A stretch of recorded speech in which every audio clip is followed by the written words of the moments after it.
Hello नमस्कार साथियों, आप सभी लोगों का इस नए वीडियो में बहुत बहुत स्वागत है। आज हम लोग बात करने जा रहे हैं हरियाणा चुनाव में हिसार सीट से कौन जीतेगा चुनाव। तो देखिए, इसमें सबसे पहले भाजपा ने इस सीट पर डॉक्टर कमल गुप्ता को उम्मीदवार बनाया है, जो कि बैस समाज से है। वहीं कांग्रेस ने इस सीट पर रामनिवास राणा को उम्मीदवार बनाया है, जो कि सैनी समाज के हैं। वहीं इस सीट पर एक निर्दलीय लड़ रही हैं सावित्री जिंदल, वो भी बैस समाज से आती हैं और वो भारत के सबसे अमीर महिला हैं सावित्री जिंदल। उसके बाद यहाँ पर आम आदमी पार्टी ने संजय सतारोडिया को टिकट दिया है। वहीं इनेलो ने श्याम लाल गर्ग को टिकट दिया है। वहीं जेजेपी ने रवि आहूजा को टिकट दिया है। वहीं इस सीट पर एक और निर्दलीय लड़ रही है गौतम सरदाना, वो पंजाबी समाज से आती है। तो इस तरह से सभी पार्टियों ने इस सीट पर टिकट का बंटवारा किया है। अगर इस सीट के हम लोग सामाजिक समीकरण के बारे में बात करें तो देखिए, इस सीट पर कुल मतदाता टोटल वोटर 1,82,000 है, जिनमें 95,000 यानी 95,000 पुरुष हैं। उसके बाद 85,000 महिला है। उसके बाद अगर हम लोग सामाजिक समीकरण के बारे में बात करें तो इस सीट पर सबसे ज़्यादा पंजाबी समाज के वोटर हैं, 31,000 पंजाबी समाज के वोटर हैं।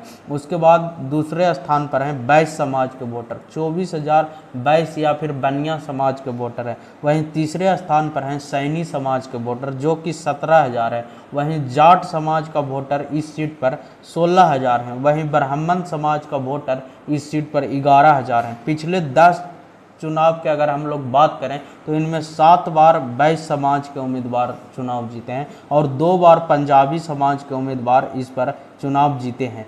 हिसार सीट से अगर हम लोग हिसार सीट की बात करें तो यहाँ पर 3 बार ओम प्रकाश जिंदल चुनाव जीते हैं और 2 बार सावित्री जिंदल इस सीट से चुनाव जीती है। तो एक तरह से आप कह सकते हैं कि हिसार सीट पर जिंदल परिवार का दबदबा है, उनकी पकड़ है, क्योंकि 5 बार वो चुनाव जीत चुके हैं। और हिसार सीट पर अभी तक सबसे ज़्यादा बार यहाँ पर कांग्रेस चुनाव जीती है, भाजपा से भी ज़्यादा बार इस सीट पर कांग्रेस चुनाव जीती है। और भाजपा प्रत्याशी जो डॉक्टर कमल गुप्ता है, वो 10 साल से यहाँ से विधायक हैं, तो उनके खिलाफ एंटी इनकम्बेंसी बहुत ज़्यादा बढ़ गया है। हिसार सीट की अगर हम लोग बात करें तो देखिए, हिसार सीट पर त्रिकोणीय लड़ाई होने की संभावना है, क्योंकि यहाँ भाजपा और कांग्रेस और सावित्री जिंदल, इन तीनों के बीच में त्रिकोणीय लड़ाई होने की ज़्यादा संभावना है, क्योंकि ये तीनों मजबूती से चुनाव लड़ रहे हैं, भाजपा भी कांग्रेस भी, और जो निर्दलीय प्रत्याशी सावित्री जिंदल है वो भी अच्छा चुनाव लड़ रही है।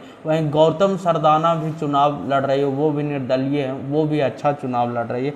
देखिए, अब हम लोग बात करते हैं निर्दलीय प्रत्याशी सावित्री जिंदल के लड़ने से यहाँ पर भाजपा को नुकसान हो रहा है, क्योंकि सावित्री जिंदल बैस समाज से आती हैं और बैस वोटों में विभाजन हो रहा है, क्योंकि बैस वोट बीजेपी को मिलता है, लेकिन यहाँ पर सावित्री जिंदल को भी मिल रहा है। तो इसलिए बैस समाज का वोट यहाँ पर डिवीजन हो रहा है, उनका बंटवारा हो रहा है। वहीं जो निर्दलीय प्रत्याशी हैं गौतम सरदाना, उनको लड़ने से भी यहाँ पर भाजपा को नुकसान हो रहा है। और जो पंजाबी समाज का वोट है उनको डिवीजन हो रहा है और पंजाबी समाज का वोट गौतम सरदाना को भी मिल रहा है। तो इससे तो भाजपा को नुकसान हो रहा है। यहाँ पर अगर इस सीट के हम लोग बात करें तो कांग्रेस प्रत्याशी रामनिवास राणा को जीतने की संभावना बहुत ज़्यादा है, उनकी बढ़त है, क्योंकि यहाँ पर भाजपा के वोटों का विभाजन हो रहा है और कांग्रेस का वोट एकजुट हो रहा है। तो इसलिए उनकी संभावना, कांग्रेस प्रत्याशी को इस सीट पर जीतने की संभावना ज़्यादा है। तो ऐसी जानकारी के लिए हमारे चैनल को सब्सक्राइब करें।